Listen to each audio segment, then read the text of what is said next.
You're listening to The Buzz with Bernadette, the show that gets up close with the bold, the brilliant and the buzzworthy. And today we're getting the buzz off none other than Australia's first attractive comedian, Elouise Eftos. She's sharp, she's fearless, and this chat is anything but ordinary. So plug in, press play and enjoy the ride. But you are Australia's first attractive comedian, self-proclaimed, and rightfully so. Thank you, my love. Thank you. When you first coined that term, was it like, did you feel like, oh my God, I can't do this, I'm a little bit shy? I feel like for me it's always been like a funny thing where I knew that my persona on stage was like high status and I didn't like doing self-deprecating humour. Yeah. And so I felt like it really fit the persona and I thought it was really funny to call myself that. And obviously I don't think that I'm the only and the first, but it's funny that it got such a funny response. Like people either laughed at it or they got a bit funny about it. Oh, you can't say that. And thought I was putting down women and I was like, oh, I never said Australia's first attractive female comedian. I said Australia's first attractive comedian compared to all of them. Right, yeah, of course. You know what I mean? Yeah, and you didn't say you're the most attractive woman in the world or anything like that, But I think that's what was so interesting, and that's sort of where the origin of my show came from, which I think was this whole fact of this idea of like what is so bad about a woman, I guess, owning like what she looks like and who she is. You know what I mean? Yeah, exactly right. Now, nice. when you go up, like, what are the audience's reactions like when you're going up on stage and, you know, like when you first come out, because you're very sexy. Oh, bless you, You may or may not have a bra on. Yeah. Usually not. How are the women taking you, and the men for that matter? Well, I feel like it's such a funny thing. Like, I feel like sometimes the response when I walk out is like a little bit of, oh, who the hell is this? Or like, what is this? She is. Yeah, who does she think she is? I haven't even opened my mouth yet and they're already judging me. But I also think it's quite funny that I think that women in comedy are judged as soon as they walk out on stage, regardless. Yeah, regardless of what they address like. But I think women in general in society are judged on this. They're judged on like how we look, how we present ourselves. Like, I feel like men get away with, I guess, you know, not having to dress up or do a certain thing, and then when we do and we own it, I find it quite interesting. I talk about this in my show, that I see sometimes women put their hands on their husband's legs and like they think kind of like the other woman. It's like, I'm not interested in you're in coming your for them, man. Yeah, the insecurities come to the surface. Yeah. It's so interesting. It's like, and my act is for women and the queer community, but I feel like especially for women, it's about, you know, owning yourself and believing that you are the best, and there's nothing wrong with that. And obviously I do it in a heightened you know, way, but I think that is important to show how over the top gets such like a negative response, because I think as women we're always like told to put ourselves down, dumb down, put yourself. Don't say that. Don't think you're too Don't even good. say thank you for a compliment. No. Like, you know, instead just own it. When someone says you look good, the first thing you got to do is go, oh my God, no. Oh my God, this whole thing. Good. Oh yeah, exactly. Yeah. Like, it would be the worst thing would be to accept a compliment or, you know, like yourself, or think that you're intelligent, or think that you're beautiful, because you know, the whole beauty industry is built on us not thinking that we're beautiful. You know what I mean? Exactly. And can you tell me, like, so in order to be able to accept yourself and do that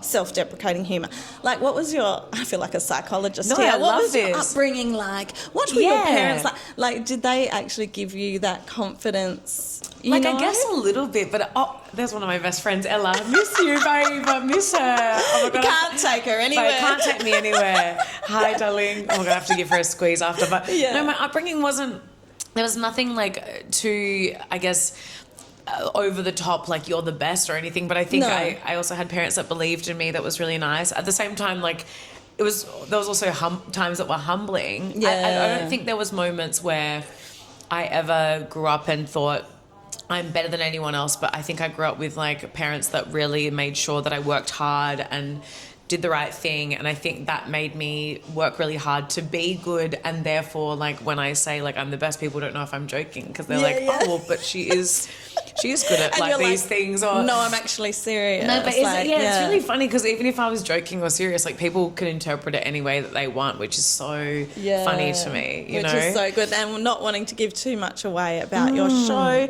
or anything like that, but.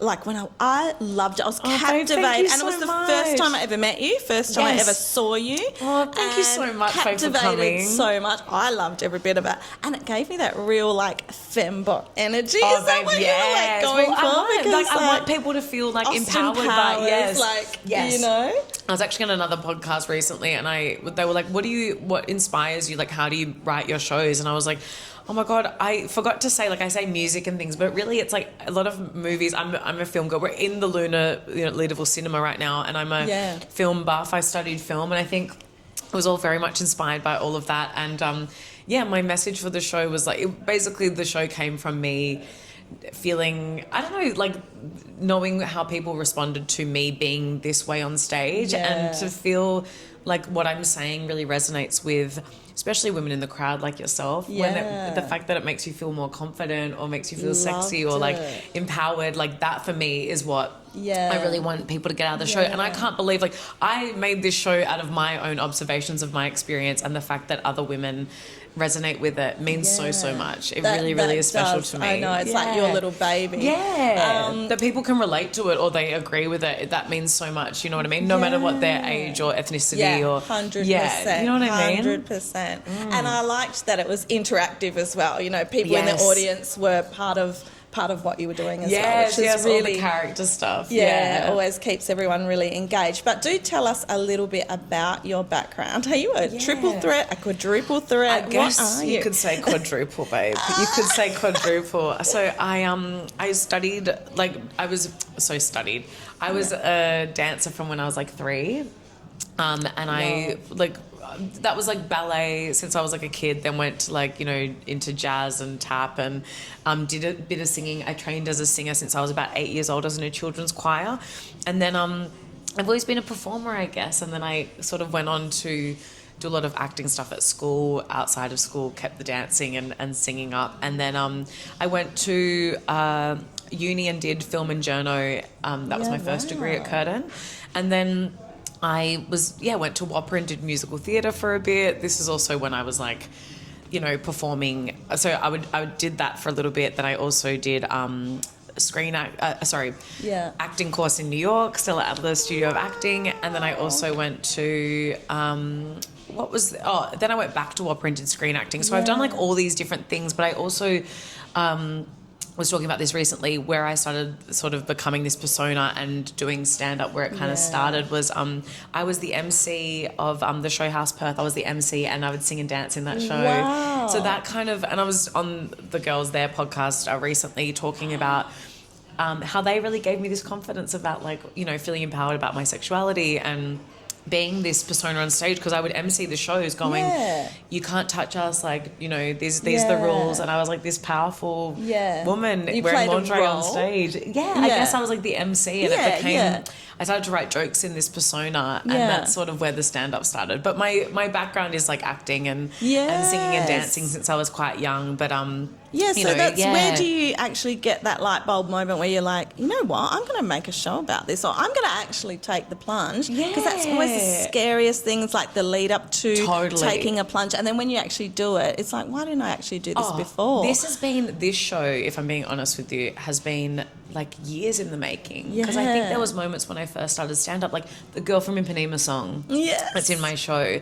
I came up with the idea for that when I first started stand-up, but I didn't know where to do it. And I think when you do like certain comedy clubs and stuff, it's really only built for stand-up, and you don't want to, I don't know, like rock the boat too much. Well, you're just not sure when you're green, you don't really know what's best. Can I push the limits on this? Am I going to get in trouble? And then I think also it's sort of like a rite of passage that, like, if you start to do comedy, if you build a little following, and that sort of happened when I was like in lockdown, and I started being these characters on my Instagram, and I was doing like the bookworm and the bartender and doing Sopranos impressions, which was the Beach Babe. And I think for me, this is for people that saw the show. If you don't see the show, the context might be a bit random, but yes, for all me, these bits live inside your show. Absolutely. And so it was like the show probably was a little bit more stand-up at first. I had this image of this fembot character that I wanted to play. Like there was all these elements that I wanted to put into a show, which I always knew I was going to write my own show. But it was a little bit like taking the plunge and doing it takes a lot, because there was a few obstacles, like, 2020 lockdown was, obviously that's when things started to come out where I was like, I reckon I could do a show about this, because all of the material that I would speak about and the characters I would play, like they all fit into this same sort of message or this sort of thing about feminism and that genre and that same sort of message that I wanted to get across to people. Like it all fit into that world. Yeah. And so when I got back to Sydney was 2021, but then even then there was lockdown there, so that's put a hold on the show. So 2022 was the first adaptation that I did of the show at Sydney Comedy Festival, and from then this is where the show has become. So it was very, very different back then. Because you've toured the whole of Australia now, haven't you? And basically, New Zealand? I did Auckland, yes, I've done New Zealand. Amazing. Did you get to work on your New Zealand accent? I did, New Zealand. So I feel like I've always been like, I can do like, I remember meeting this girl, she was so lovely, her name's Rebecca Robinson from Hamilton, and so that was my... from where, sorry? From Hamilton. Hamilton.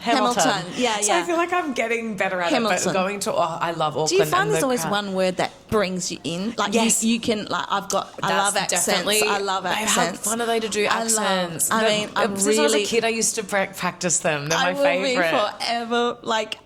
perfecting my South African. It's very hard. It's very hard to do. I don't know if you ever saw my character called Mandy. She was a South African mum. I did her during 2021 maybe on lockdown. Your stories a little bit. Yes, maybe. So, but no, it's hard. Like that's a hard one. It's very hard. Equally, there's words that will get me out of the accent. Yes, babe. And I cannot say also, them. We're both wogs, right? So I feel like I grew up imitating my yaya, and I think that's where it all starts. Exactly. We get this little bit of love for doing an accent. I used to work in retail for years, and we had a lot of it depends what suburb you work in. Oh, totally. But, we used to get a lot of South African customers, and they were always the ones, I'm sorry, to return the product. No, of course, that's and not stuff don't like have to be sorry, it's just true. Yeah, they were the ones to return products. So I would always have a lady going, I'm sorry, I'm not happy. I'm not happy. I want to return this eye cream. Babe, that is so good. They'd open the eye cream, and the eye cream was empty. And I was like, oh my God. You want to return it, and you've used the whole thing. But I took every opportunity to just go, that's okay. I'm going to perfect my South African. But it's the hardest one to do. It is the hardest one. And sometimes I feel like when I learnt the South African,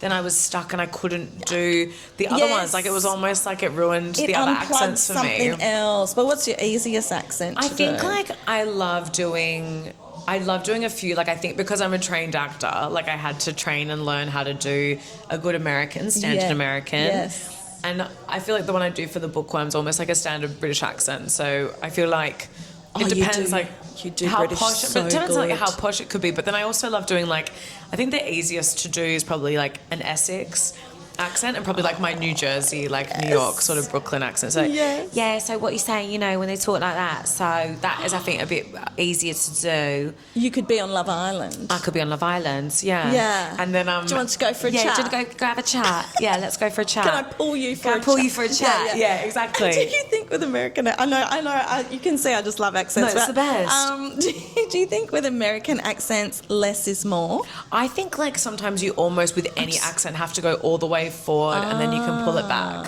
Right. Because I feel like even when you do like New York and you talk and you're like "Hoortzwog" and like and coffee, and then you can almost like pull it back a little bit so that you can like sound more natural. Because even when I do my southern accent, I do a southern accent in my show as well. It's almost like, like they talk a bit more. But bless your heart. Bless your heart. Bless your heart. Is that why now in real life you're actually always going, bless you? Bless you. Babe, that's why. But always, I just feel like sometimes I'll even slip into doing an American when I'm just talking to my friends. Me too. Like, it's so hard not to. Oh my God, I get it out. When I get nervous, I'll go, yeah, sure, sit down. Yeah, no worries. And I go, oh my God, I'm such an idiot. What am I doing? Babe, I love it. I think it's anything to practice your accent. There's nothing wrong with that, I think. Absolutely. Now, one of the bits that had me literally laughing in your show is like when you do your slow motion seduction my scenes. favourite part. It's like no words, but we all just get what the hell you're doing. Yeah. How did you think, this is my idea, how am I going to get that, not on paper, but how am I going to get people to understand? Well, absolutely. Okay, this is such a good question. Not many people have asked me this. And maybe just let everyone know what that scene is. if there's people that are listening that have seen or watching that have seen Wayne's World has a scene in it where a few scenes where he sees a girl that he has a crush on, and I think her name's Cassandra in the movie. Oh my God, this is me film buff being like, it's Cassandra, I'm pretty sure.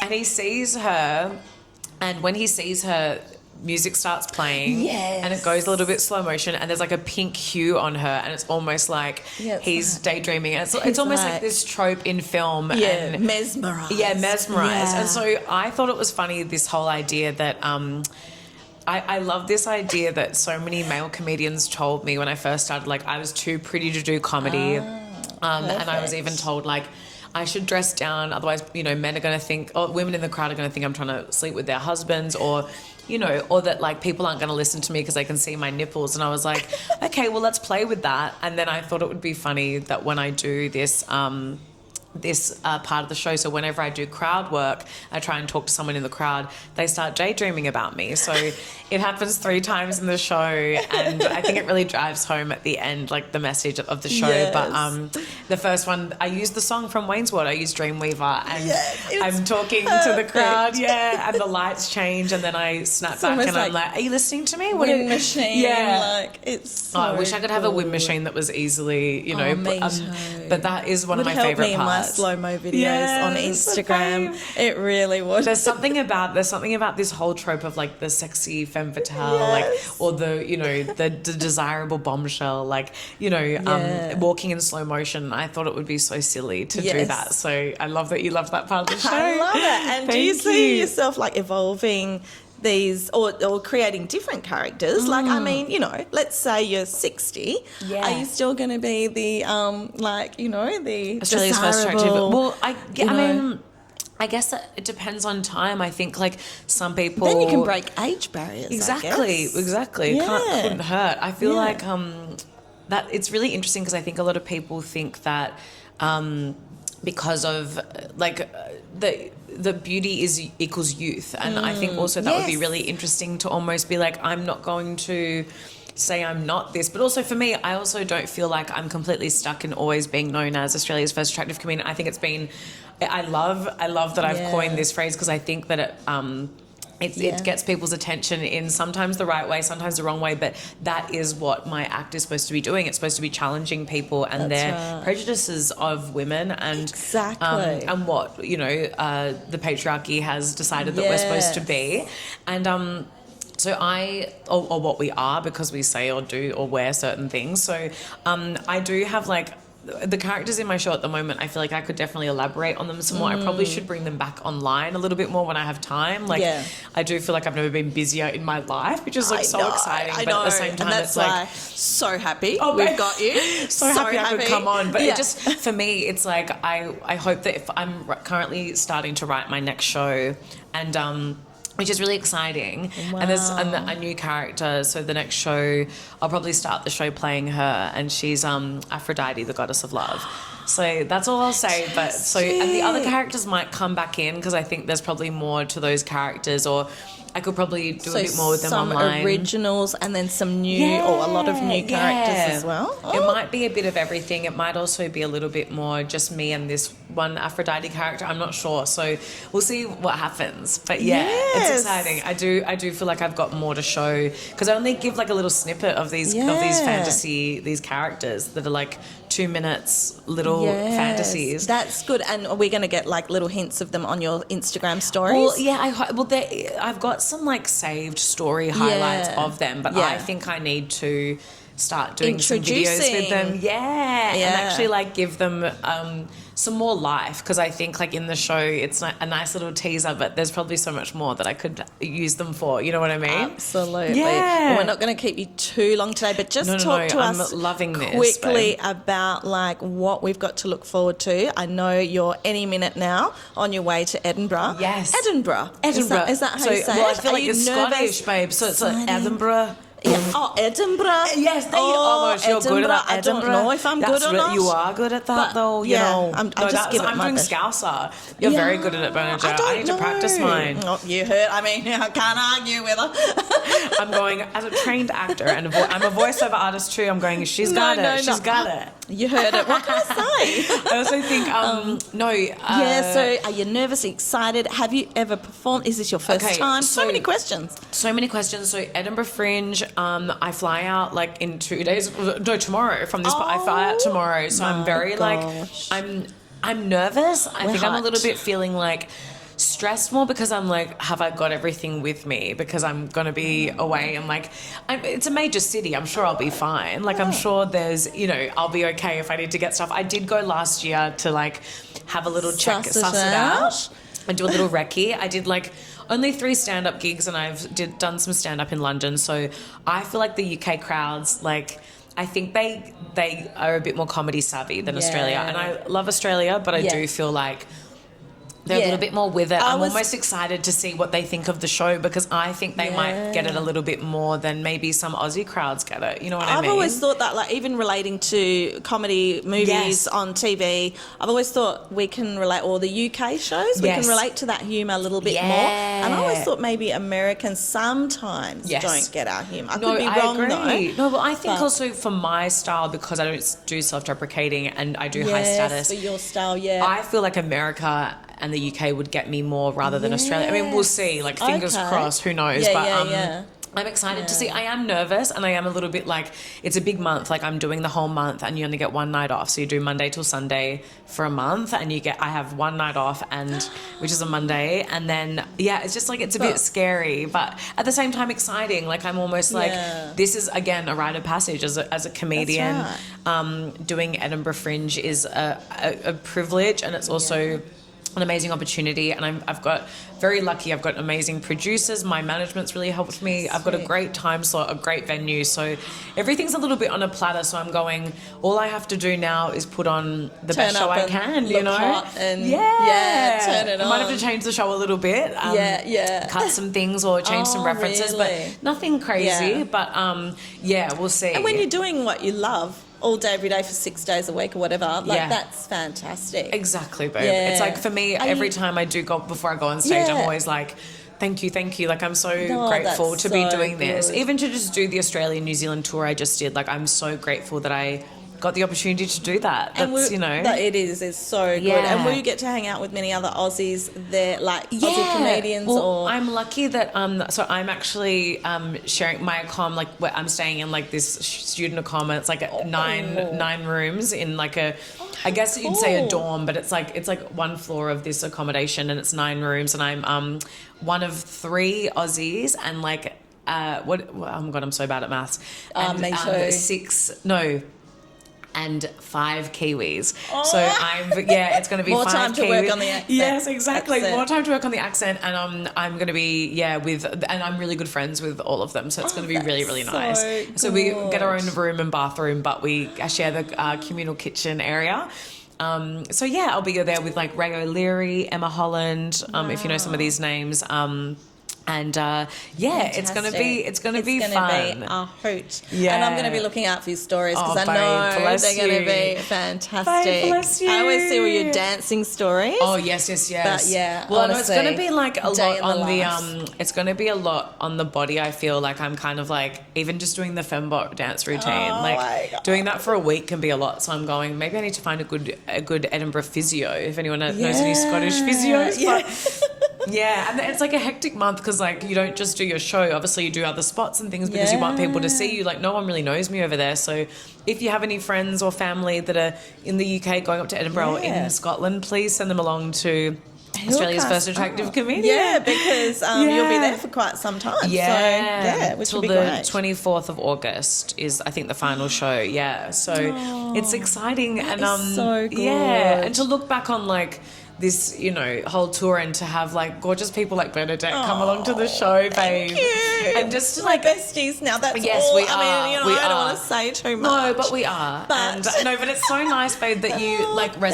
thank with you the show and so came along, much. and it I just really means a lot. appreciate you coming along today. Thank you. Thank you for paving the way for women in, you know, Oh, babe, comedy who bless don't want to do you. self-deprecating, just women in every day who don't want to self-deprecate. Well, I think that we need to be a 'Cause- little bit more conscious. I try really hard now to be more conscious of like when I'm putting myself down, or I think that we are so conditioned to do that though, Bernadette. I think Yes. we're conditioned as women to be, you know, dull ourselves down or not be too loud, too confident, too this, too that, speak our minds. Like even the fact that my show is about feminism and how contradictory it can be, but I also think being a feminist is very important, and I think that we need to fight for you know, equality, but also, you know, uplift women at the same time. And I think sometimes we don't do that. And I think that's also what my show's about too. So I hope that, you know, because quite often people think, you know, in order to lift themselves up, they've got to put others down. Babe, isn't and we it can have sad? it all and lift everyone up. Absolutely. If we all win, we all win. Like, Exactly.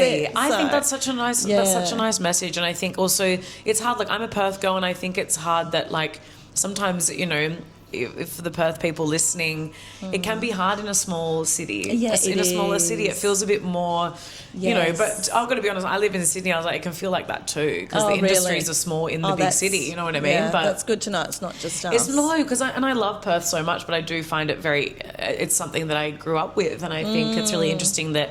You know, I've always got a special place of Perth in my heart. But I hope that we're all, I don't know, don't have that village mentality sometimes. It can be hard, especially for us wogs, babe. I know, it's hard. People and like it's hold hard on to being that. beautiful. Can I Babe, just say? it's actually hard being It is beautiful, actually which is also so what my freaking show's about. Being a beautiful comedian's really hard. I know. So have pity and donate here. No. Yeah, exactly. And everyone is beautiful in their own beautiful way. Everyone is beautiful. And That's you have to correct. believe it. Thank Bless you you. so much. Bless your heart. Thank you so bless your Honestly, heart. It's been It's so so- amazing having you on the show. Babe, Honestly. thank you so much for having me. I've had the best time. And flying I'm so in glad- from LA. Babe, flying in So- straight from LA from Hollywood. good. Babe, thank you so much.